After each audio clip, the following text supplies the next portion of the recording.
BJP का स्थापना दिवस 6 अप्रैल को रहा है और बीजेपी 6 अप्रैल से 14 अप्रैल तक सामाजिक न्याय सप्ताह मनाने जा रही है। कहीं ना कहीं जो निकाय चुनाव है, ऐसे में दलित वोट बैंक को कैसे साधा जाए, बीजेपी की ये भी रणनीति हो सकती है। हमारे साथ बीजेपी प्रदेश अध्यक्ष भूपेंद्र चौधरी जी, उनसे जानेंगे। ये सर, आपकी पार्टी का स्थापना दिवस 6 तारीख को है और आप लोग साप्ताहिक, अगर हम कहें कि जो सामाजिक न्याय सप्ताह उसे मना रहे हैं, कांचीराम की भी जयंती मनाएंगे, सावित्रीबाई फुले की भी जयंती मनाएंगे, निकाय चुनाव इसलिए ज़्यादा फोकस किया है क्या? जो इन कार्यक्रमों की आप चर्चा कर रहे हो, ये हमारे राष्ट्रीय कार्यक्रम है। हमारी पार्टी का जो एजेंडा है उसमें ये राष्ट्रीय कार्यक्रम के रूप में, चाहे बाबा साहब भीमराव अम्बेडकर जी का जन्मदिन हो, हमारी पार्टी का स्थापना दिवस हो, ये सारे हमारे राष्ट्रीय पार्टी के कार्यक्रम हैं, हमारे एजेंडे के विषय हैं। 6 तारीख को हमारा पार्टी का स्थापना दिवस है।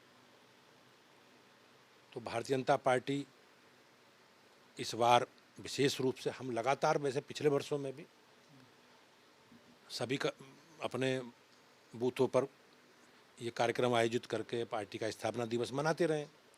इस बार देश के प्रधानमंत्री जी का मार्गदर्शन हम लोगों को मिलेगा। तो 6 तारीख से 6 अप्रैल से 14 अप्रैल तक पूरा सामाजिक जो पखवाड़ा हम लोग मना रहे हैं। उस पखवाड़े में 11 तारीख में महात्मा ज्योतिराव फुले की जयंती है और लगातार हमारे प्रतिदिन एक सप्ताह तक रचनात्मक काम, सेवा के काम, संगठन के काम, लगातार अलग अलग हम लोग प्रतिदिन उन कार्यक्रमों के माध्यम से जनता के बीच में रहेंगे। और भारतीय जनता पार्टी की हमेशा लोगों के, जनता के बीच में अपने कार्यक्रमों के, अभियानों के माध्यम से हम लोग जनता के बीच में रहते हैं।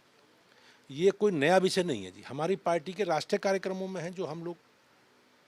ये हम देख रहे हैं कि अब निकाय चुनाव है, तो बीएसपी ने भी बड़ी तैयारी बैठक आज बुलाई है और उनकी भी तैयारी है कि कैसे निकाय चुनाव में ज़्यादा सीटें जीते जाएं। क्या चैलेंज बीजेपी के लिए होगा?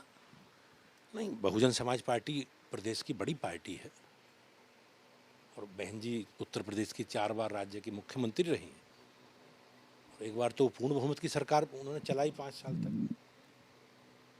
तो वो, उन्हें अपनी बात जनता के बीच में रखकर अपने विचार के आधार पर अपनी पार्टी के लिए जन समर्थन मांगना, लोगों से अपील करना उन्हें अधिकार है, बाकी जनता को निर्णय करना है। हमारी चुनौती ये है कि हम पिछली बार से बेहतर करने के संकल्प के साथ जनता के बीच में जाएंगे। बीजेपी अपने कैंडिडेट कब तक तय करेगी निकाय चुनाव के लिए, क्योंकि कहा जा रहा है कि 9 या 10 तारीख तक चुनाव घोषित हो सकते हैं? नहीं, अभी आरक्षण की अंतिम प्रकाशन हुआ है, आरक्षण की अधिसूचना जारी हुई है। 1 सप्ताह या 6 दिन का इसमें आपत्ति का समय होगा और उसके बाद विभाग को इसमें अंतिम आरक्षण की सूची फाइनल करके जारी करनी है। उसके बाद आयोग को फिर चुनाव की अधिसूचना लगानी है। हमारी पूरी तैयारी है। हमारा जो नीचे का सिस्टम है वो वार्डों के प्रत्याशी, नगर पालिकाओं के प्रत्याशी, नगर पंचायतों के प्रत्याशी, मेयर के, सब पर हमारी टीम होमवर्क कर रही है और हमारे यहाँ प्रत्याशी चयन की प्रक्रिया है और प्रक्रिया में नीचे से होते हुए नाम ऊपर आते हैं। तो यहाँ मुख्यालय पे बहुत काम नहीं है जी, हमारे यहाँ एक संगठन की व्यवस्था और व्यवस्था के आधार पर निर्णय करने की प्रक्रिया है, उसी का पालन करते हुए हम लोग आगे बढ़ेंगे और बहुत जल्दी समय रहते हुए हम वार्डों के भी, चेयरमैनों के भी और मेयर के प्रत्याशी घोषित करेंगे। ये दलित वोट बैंक को साधने में अब समाजवादी पार्टी भी जुट गई है। अखिलेश यादव कल रायबरेली जाएंगे, कांशीराम की मूर्ति का अनावरण करेंगे, स्वामी प्रसाद मौर्य पूरा कार्यक्रम करा रहे हैं। समाजवादी पार्टी का चरित्र जग जाहिर है, लोग भूले नहीं जो मायावती जी के साथ घटनाएं हुई हैं।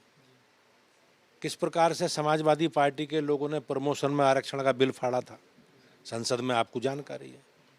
तो ये चुनावी प्रेम है और चुनावी प्रेम को समाज के सब वर्गों के लोग, सब लोग जानते हैं और समाजवादी पार्टी के चरित्र को भी जानते हैं। एक आखिरी सवाल है, राहुल गांधी जो पहले कह रहे थे कि वो अपील नहीं करेंगे अपने सजा को लेकर, अब वो कह रहे हैं कि कल वो अपील करेंगे सूरत कोर्ट में।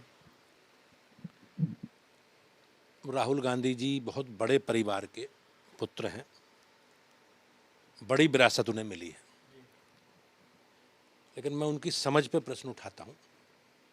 उन्हें बहुत सारे विषयों की जानकारी नहीं है। जिस प्रकार से उन्होंने देश के प्रधानमंत्री जी के बारे में, उनके परिवार के बारे में, उनकी स्वर्गीय माता जी के बारे में, उनकी जाति के बारे में वो अनावश्यक रूप से टिप्पणी करते रहे और मुझे ऐसा लगता है कि वो अभी भी भ्रम में है देश में लोकतंत्र है, राजतंत्र नहीं है। अंतिम निर्णय जनता को करना है। माननीय न्यायालय ने सजा दी है, उसी के कारण उनकी सदस्यता गई है, तो उनके अधिकार में है ये। अब हो सकता है कोई राजनीतिक इवेंट बनाना चाहते हो वो, लेकिन जो उन संवैधानिक अधिकार है, उस अधिकार में व्यवस्था है कि वो जो लोअर कोर्ट ने सजा दी उसके खिलाफ उच्च न्यायालय में जा सकते हैं। ये उनका अधिकार क्षेत्र है, उनका इस्तेमाल करना चाहिए उन्हें। तो ये आपने सुना क्या कहना है बीजेपी प्रदेश भूपेंद्र चौधरी का। साफ तौर पर कह रहे हैं कि बीजेपी निकाय चुनाव के लिए पूरी तरह तैयार है। नीचे के स्तर पर जो कैंडिडेट सिलेक्शन का प्रोसेस होता है वो प्रक्रिया भी शुरू होगी और जैसे ही चुनाव की तारीखें घोषित होगी उसके तुरंत बाद बीजेपी अपने उम्मीदवारों के नाम की घोषणा कर देगी। कैमरा से जितेन के साथ अनवर शुक्ला, एपी गंगा, लखनऊ।